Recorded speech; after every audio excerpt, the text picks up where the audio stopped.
Greetings, YouTube. The Doctor is in. Dr. Urias Papers here, coming at you with another commentary on Dungeons and Dragons. And we're going to do a 5th edition update review top 5 list. We're going to start kind of going through some of the subclasses. And the first class that we're going to go through that has subclasses is the Bard. Now, I'm going to go through the top 5 subclasses for the Bard based off of the 2014 to 2024 Bard, and then we're going to look at any changes on any of these that are actually going to be in the 2024 book. I don't have the 2024 book, so we're going to be going off of the article that was published by Wizards of the Coast. All right, and we will start with number 5, which is going to be the College of Valor. Now, I'm going to give you a little sneak peek about that. We're going to put that up there right now, but we're going to look at the overall class itself. So bards have colleges, and they get their college at 3rd level, and there are 8 different colleges. The 2024 Bard introduced a new college called the College of Dance. So that technically makes it 9. And we're going to talk about the top 5, Valor being the 5th one so far. And each one of them builds pretty much, the mechanic is that they build off of the Bardic Inspiration mechanic that the Bard gets, which did change a little bit in 2024. We'll explain that a little bit. But essentially, for the Bardic Inspiration, you give a die to a creature, so you use a bonus action to give a die to a creature who can then use that die to add to an ability check, attack roll, or saving throw. You can use this a number of times equal to your charisma modifier, and you get them all back after you expend a long rest.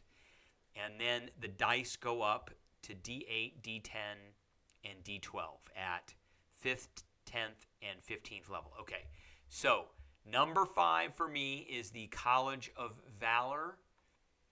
And one of the main reasons why I am picking this one in the top 5, but at 5, is combat inspiration and extra attack. So in addition, they get bonus proficiency. So a bard normally is only proficient in light armor, simple weapons, hand crossbows, long swords, rapiers, and swords. Short swords, but the College of Valor gets proficiency in medium armor, shields, and all martial weapons. Now, combat inspiration, you get this at 3rd level when you get your College of Valor, in addition to the bonus proficiencies. A creature that has Bardic Inspiration, so you give your die out to someone, can roll that die and add the number rolled to a weapon damage roll. So remember, base Bardic Inspiration is ability checks, attack rolls, saving throws. Now, this adds weapon damage as a choice. Alternatively, when an attack roll is made against a creature, it can use its reaction to roll the Bardic Inspiration die and add the number to its AC. That's big, especially if it's one of those big dice like a D10. That's really big. That will save someone right there. Big time. And then, of course, they get extra attack. If you decide to go all the way to 14th level, then you can use your action to cast a bard spell. When you use an action to cast a bard spell, you can also make 1 attack. So that's all of these things are pretty good, but they're not like super game breaking, but I think they're better than the other bards that we've got. Now, is there a 2024 version of the College of Valor? There is. The Scalds can now use simpler or martial weapons as a spell casting focus. In addition, when a College of Valor Bard gets an extra attack at level 6, you can now cast a cantrip that has a casting time of an action in place of one of those attacks. That is nasty, especially if it's something like Booming Blade. It's super nasty. That is really nasty. Now, Bardic Inspiration, let's just revisit this here. It lasts for an hour, and a big change delivered to the number of words shift to the Bardic's dice. So creature had to be able to hear you, and they just have to be able to see you. That's it. And then It's still determined by your charisma modifier, and it's still the same dice. So it really didn't change too much. The big thing with the College of Valor is that they can now, and this is a buff. That's a big buff to them. All right, so who is next? So next is the College of Swords. I called it Sword, but College of Swords Bard. Okay, so at 3rd level, when they get their stuff, they get proficiency with medium armor and the scimitar. Now that's a little bit different than the College of Valor, who gets medium armor, shields, and all martial weapons. These guys just get medium armor and a scimitar. If you're proficient with a simple or martial melee weapon, you can use it as a spellcasting focus. So you can use all your stuff as a spellcasting focus. The big one here is Blade Flourish. Now they get a fighting style, which is dueling and 2-weapon fighting. So you could use a short sword and a scimitar or dagger. So you could do that, and you get your ability modifier to the second attack. Technically, you should have a pretty high dex, I would say, but you could have a high strength as well. Now, Blade Flourish is the big one that these guys get, and this is what puts them into the top 5. So whenever you take the attack action on your turn, you increase your speed by 10 feet, and if a weapon attack that you made as part of this action hits a creature, you can use one of the following Blade Flourish options of your choice. You can only use one Blade Flourish per turn. So you could defensively flourish. So you expend 1 use of your Bardic Inspiration to cause the weapon to deal extra damage. The damage equals the number you rolled on your Inspiration die. You also add that number to your AC until the start of your next turn. That's big. That's a big one. Slashing Flourish. You can expend 1 use of Bardic Inspiration to cause a weapon to deal extra damage to the target and to any creature of your choice that you can see within 5 feet. The damage equals the number you rolled. Or Mobile Flourish. You can expend 1 use of your Inspiration to cause the weapon to deal extra. These are all extra damage. These are kind of like the Battle Master fighter type of maneuvers, but they're bardic in nature. So the damage equals the number you rolled on the Inspiration die. You can push the target. I love forced movement. 5 feet away plus a number of feet equal to the number rolled on that die. So as long as you got Bardic Inspiration dice, you can push the targets away. You can then immediately use your reaction to move up to your walking speed to an unoccupied space within 5 feet of the target. So you technically, on average, could push something 10 feet. Again, with Bardic Inspiration, you get all your Bardic Inspirations back when you finish a long rest. Not a short rest, a long rest, which kind of sucks, but that's, you get quite a few of these. You could get, I mean, I would say that you should have a 18 to 20 for your charisma. So you're going to be having 4 to 5 of these per day. This is a big one. Defensive Flourish and Mobile Flourish are big ones. In addition, you get extra attack. And then starting at 14th level, if you go all the way up there, you get your Blade Flourish option. You can roll a d6 and use it instead of expending a Bardic Inspiration die, which actually is pretty good. So you just get these without using a Bardic Inspiration die. But you get the extra attack, and you get a Mobile Flourish. So you could attack, and then attack again, use a Flourish, and as an option in there.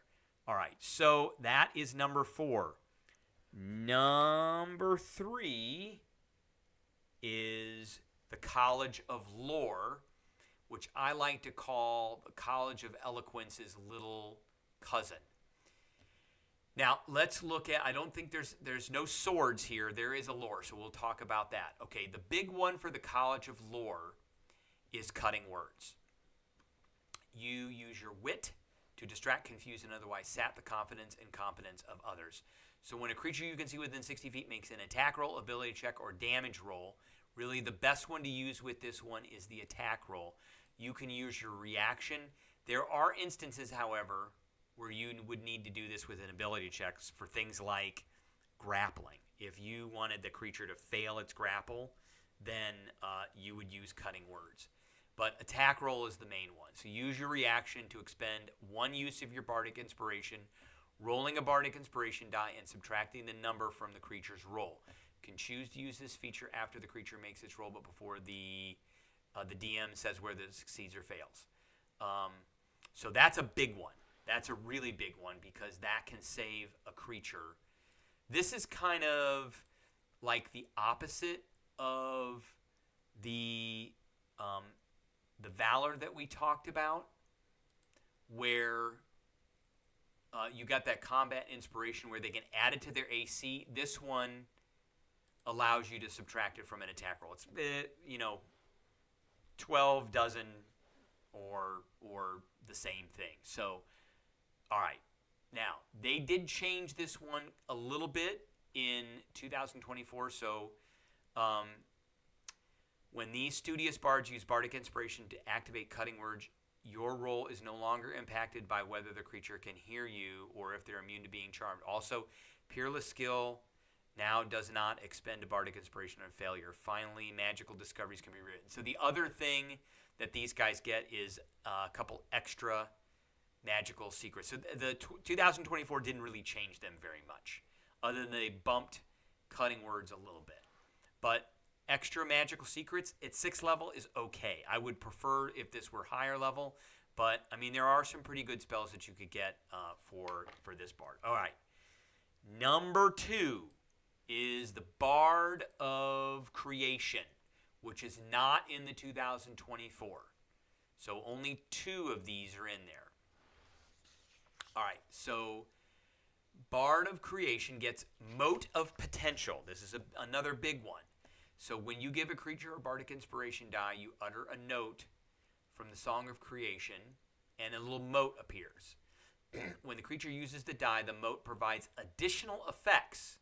So they get the bardic inspiration, and then there's an additional effect based on whether the die benefits an ability check, attack roll, or saving throw. So if they use it on an ability check, then the creature can roll the bardic inspiration die again and choose which roll to use as the mote pops. So say they roll a 1 on it, and I don't like that, so I'm going to roll it again. That's awesome. Attack rolls. So if they use it as an attack roll, the target creature and each creature of your choice that you can see within 5 feet of it must succeed on a Constitution saving throw against your spell DC or take thunder damage equal to the number rolled in the bardic inspiration die. That's just okay. That's not the best use of this one. Saving throw. If it adds to the saving throw, causing the creature to gain temporary hit points equal to the number rolled on the bardic inspiration die plus your charisma modifier. This is pretty good. Now, the next big one that they get here is this animating performance, which essentially creates a bag of hit points. It's got 10 plus 5 times your bardic level. So at 3rd level, well, when you get this at 6th level, so it's going to have 40 hit points. It is a bag of hit points. It does have attacks, but you do have to use some actions to make it do things. But when you use your bardic inspiration feature, which includes the ability check, attack roll, saving throw, mote, you can also command the item to do something. So it can move and use its reaction on its own, but its only action it takes is the dodge action, unless you use a bonus action on your turn to command it. So it does okay hit points, 1d10 plus proficiency bonus. It is your spell attack roll. It's okay. When a creature starts its turn within 10 feet of the item can increase or decrease the walking speed of the creature by 10 feet until the end of the turn. That's pretty good. That's pretty good. A little bit of control. So it's a big bag of hit points. It does a little bit of damage. It can get in the way of things. And it can reduce the walking speed of creatures. So that's a big one. That's a lot of control and a lot of choice for that bardic inspiration die. All right, the last and number one is the Bard of Eloquence. You guys all know that I love the Bard of Eloquence. So at 3rd level, the big one is you get Unsettling Words. This is one of the most powerful abilities in the game. So 1, you are a master at saying the right thing at the right time. When you make a charisma persuasion or charisma deception, you can roll a d20 roll of 9 or lower and treat it as a 10. That's great, because you should have a really high either deception or persuasion. You get Unsettling Words. As a bonus action, you can expend 1 use of your bardic inspiration and choose 1 creature you can see within 60 feet, roll the die. The creature must subtract the number rolled from the next saving throw it makes before the start of your next turn. So you go bonus action, unsettling words, take a -5 to your next wisdom saving throw, hold monster. We're done. That is the end of the combat right there. That's why this is number 1, and this is very powerful. You get Unfailing Inspiration, which is actually another great power. So when a creature adds one of your Bardic Inspiration die to an ability check, attack, roll, a saving throw, and fails, the creature can keep the die. That's another really, really powerful ability. So it goes, I'm going to roll on my to hit chance or on my saving throw, and I fail either one of those. The die doesn't go away. I get to keep it. That's massive. So it's basically almost doubling the number of Bardic Inspirations you have. All right. So in summary, and this Bard also is not in the 2020 rules. So in summary, our top 5 Bard subclasses are Eloquence, number 1. Creation is number 2. Lore is number 3. Sword is number 4. And number 5 is Valor. I level dip a lot into Bard of Eloquence quite a bit to get that unsettling words. Even if I just have a D6 on my Bardic Inspiration die, that doesn't matter. I love the level dip in there, especially with spellcasting classes that are going to be my main class that have a lot of control type of spells. And that way I ensure that they fail their save. Like a Divine Wizard who then can give out a 20 or because then that gives you another way. You can't actually add those together, but that gives you another way of controlling saving throws. Or if you are a sorcerer who is wild magic, then you've got a couple of uses of things that can subtract from saving throws. All right, that's what I got for everybody today. I appreciate everybody tuning in, and I will catch everybody.